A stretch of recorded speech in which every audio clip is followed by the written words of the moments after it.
Hello everyone, welcome to our channel. This is Srishti Agarwal. तो मैं आप सभी कक्षा 9 क्लास 9 की स्टूडेंट्स के लिए लेकर आई थी remedial teaching workbook English medium के स्टूडेंट्स के लिए सब्जेक्ट साइंस के वर्कशीट के सॉल्यूशन, जिसमें हमने वर्कशीट 19 तक कंप्लीट सॉल्यूशन देख लिया है।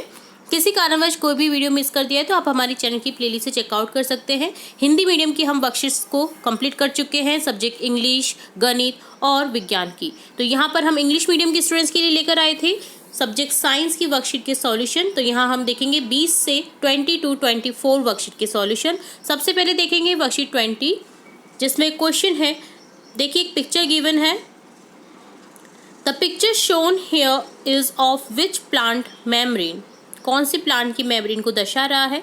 ओनियन पील सेल, जो ओनियन का सेल होता है, छिलका होता है, उसका जो ये पिक्चर है उसकी मेम्ब्रेन को दर्शा रहा है। ठीक है। The structure of the above membrane can be compared to which type of wall?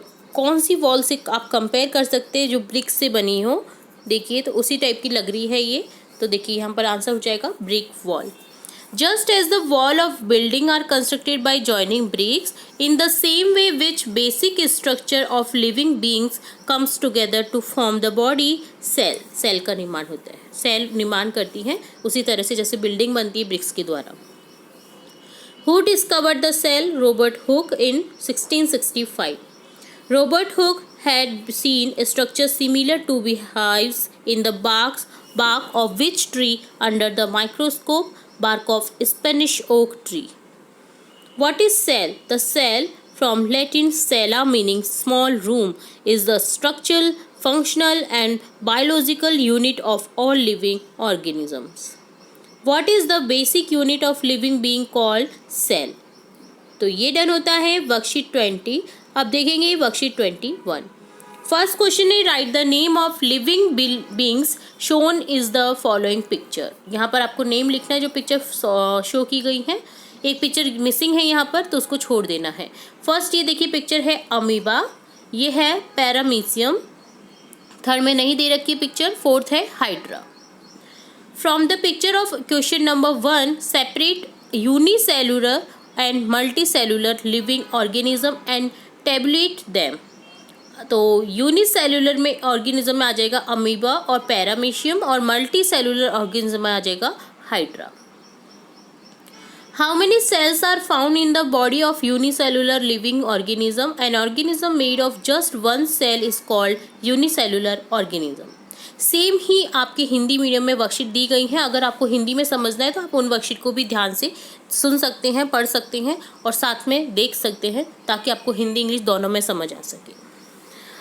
Next question है, give an example each of unicellular plant and unicellular animal.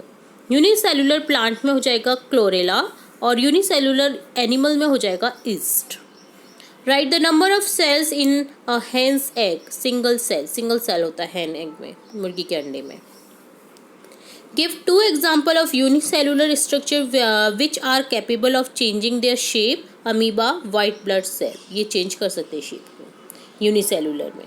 ठीक है, तो ये डन होता है वर्कशीट 21। अब देखेंगे वर्कशीट 22।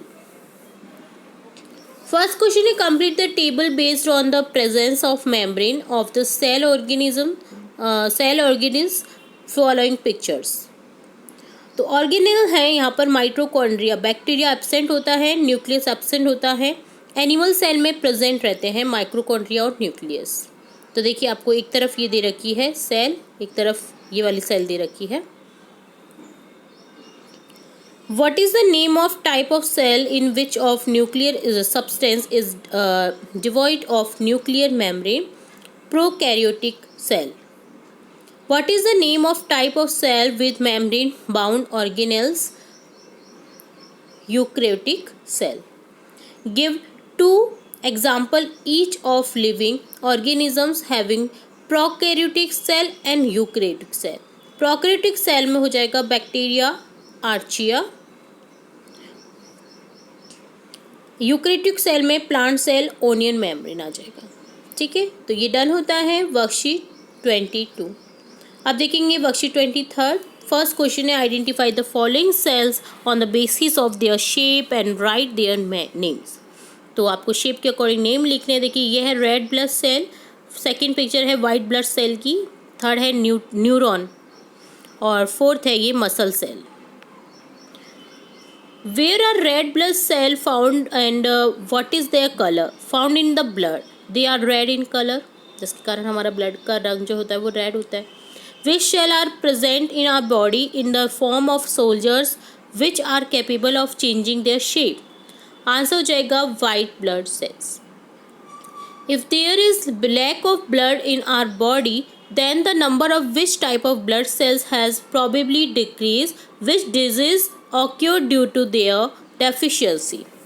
आंसर हो जाएगा red blood cell decrease and anaemia disease occur due to their deficiency. अगर रेड ब्लड सेल्स की कमी हो जाती है तो एनीमिया रोग हो जाता है। Which tablets are given to student on Monday and Tuesday to overcome anemia in our government schools? तो कौन सी टैबलेट्स दी जाती है मंडे और ट्यूसडे को बच्चों को एनीमिया रोग से निदान पाने के लिए या एनीमिया से बचाने के लिए? Iron tablets.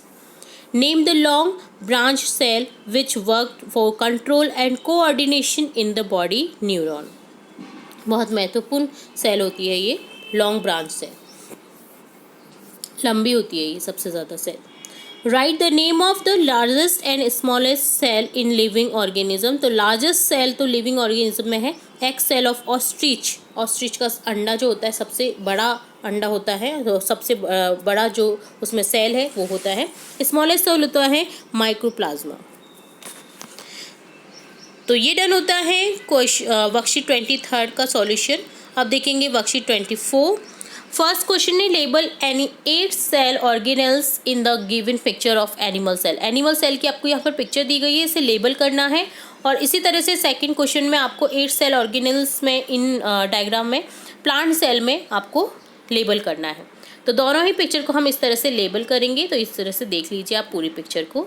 ये है एनिमल सेल जो हमें गिवन थी, ठीक है। इसमें देखिए इस तरह से आपको करना है। Plasma membrane, vacuole, chromatin, nucleus, ribosomes, mitochondria, Golgi body, lysosome, centriole, nuclear pores, rough endoplasmic reticulum, ठीक है। तो इस तरह से आपको ये स्मूथ एंडोप्लाज्मिक रेटिकुलम, तो इस तरह से आपको ये लेबल करना था। ये होती है एनिमल सेल की पिक्चर, ठीक है। अब देखेंगे प्लांट सेल की। तो देखिए यहाँ पर रफ एंडोप्लाज्मिक रेटिकुलम है ये, इसी तरह से स्मूथ, ये तो दोनों में सेम ही होता है। लाइसोसोम है, ये क्लोरोप्लास्ट है, न्यूक्लियस है, गोल्गी एपरेटस है, न्यूक्लियर एनवलप है, प्लाज्मा मेम्ब्रेन है, एडजस्ट सेल वॉल है जो कि प्रोटेक्ट करती है प्लांट को। सेल वॉल जो कड़क कड़क रहता है तने के ऊपर उसे बोलते हैं, है ना। इसी तरह से माइटोकॉन्ड्रिया है, ये राइबोसोम्स है, ठीक है। तो इस तरह से आपको ये करना था लेबल इसे। आई होप आपको दोनों ही जो सेल्स हैं समझ आ गई होंगी। तो ये डन होता है आपका वर्कशीट 24 का सॉल्यूशन। तो यहाँ हमने देखा वर्कशीट 24, 23, 22 एंड 21 की सॉल्यूशन। उम्मीद है आपको सभी वर्कशीट के सॉल्यूशन अच्छे से समझ आए होंगे। आगे के सॉल्यूशन हम जल्द ही देखेंगे, तो जुड़े रहिए हमारे चैनल के साथ। वीडियो को पूरा देखने के लिए धन्यवाद।